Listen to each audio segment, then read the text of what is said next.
The 1970s, a time of turmoil. Growing up in the Bronx in the 1970s, was a mix of challenges and resilience. The borough was experiencing a period of decline, with rising crime rates and economic hardship. The South Bronx, in particular, became infamous for its burned-out buildings and vacant lots.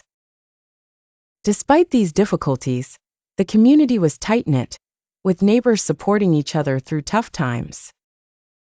The 1980s, the birth of hip-hop. The 1980s brought a cultural renaissance to the Bronx.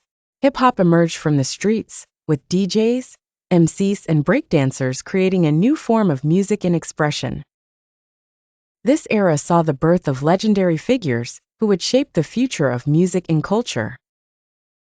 The rise of DJs and MCs. DJs like DJ Kool Herc, Grandmaster Flash, and Grand Wizard Theodore were pioneers, using their turntables to create extended drum breaks that became the foundation of hip-hop music. Their innovative techniques, such as scratching and beat juggling, revolutionized music production and performance. MCs, or Master of Ceremonies, took center stage with their lyrical prowess. MELLYMELL, part of Grandmaster Flash and the Furious Five, delivered powerful messages through his raps. Kurtis Blow became one of the first rappers to achieve mainstream success with hits like The Breaks. Chapter 4. The influence of breakdancing. Breakdancers like Crazy Legs from the Rocksteady crew brought their acrobatic moves to the streets, adding a visual element to the music. Their performances at block parties and in urban spaces captured the imagination of young people and became an integral part of hip-hop culture. Chapter 5. Kool Moe Dee and the Art of Battle Rap. One of the most influential figures in the development of battle rap was Kool Moe Dee. Known for his sharp lyrics and confident delivery, Kool Moe Dee emerged as a formidable MC in the early 1980s. His rivalry with other rappers, particularly Spoonie G, became legendary. The battle with Spoonie G. The battle between Kool Moe Dee and Spoonie G took place at a time when rap battles were a way for MCs to prove their skills and earn respect. The two faced off in a heated lyrical duel that showcased their talents and creativity. Kool Moe Dee's clever wordplay and aggressive style contrasted with Spoonie G's smooth flow and witty rhymes. The battle was not just a clash of words, it was a display of the competitive spirit and raw talent that defined early hip-hop. Fans gathered to witness the event, creating an electrifying atmosphere that elevated the status of both MCs in the hip-hop community. Chapter 6. The impact of Crash Crew and Stetsasonic. Other groups like Crash Crew and Stetsasonic also made significant contributions to the scene. The Crash Crew's energetic performances and catchy tracks resonated with fans, while Stetsasonic, often referred to as the first hip-hop band, blended live instrumentation with rap, setting them apart from their peers.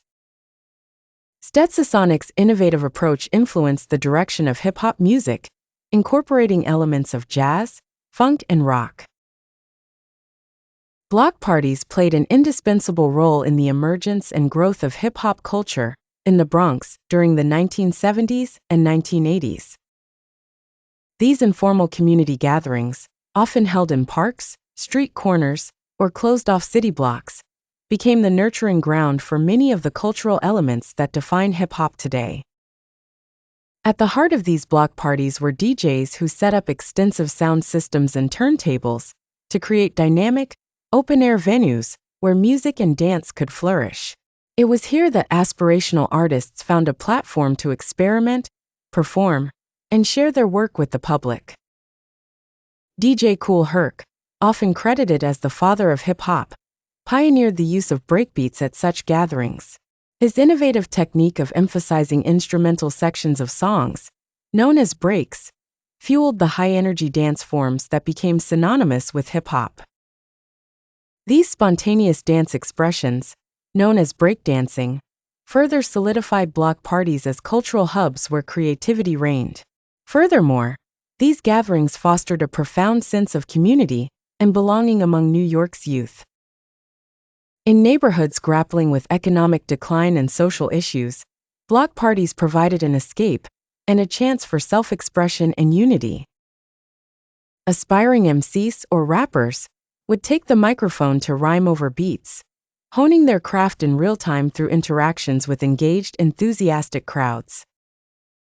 The informal, inclusive atmosphere of these events allowed hip-hop culture to be shaped democratically, as each participant brought their own flavor to the mix. Aside from music and dance, block parties were also incubators for graffiti art.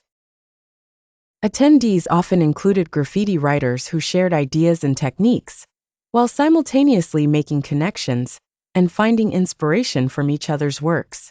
These artists transformed everyday urban landscapes into vibrant canvases. Graffiti effectively turned into a celebrated art form intricately linked with hip-hop culture. The legacy of block parties is evident in the institutions and traditions of hip-hop that persist to this day. As a foundational element of the genre, they not only facilitated the development of hip-hop's core components, but also emphasized the importance of community that remains central to hip-hop culture worldwide.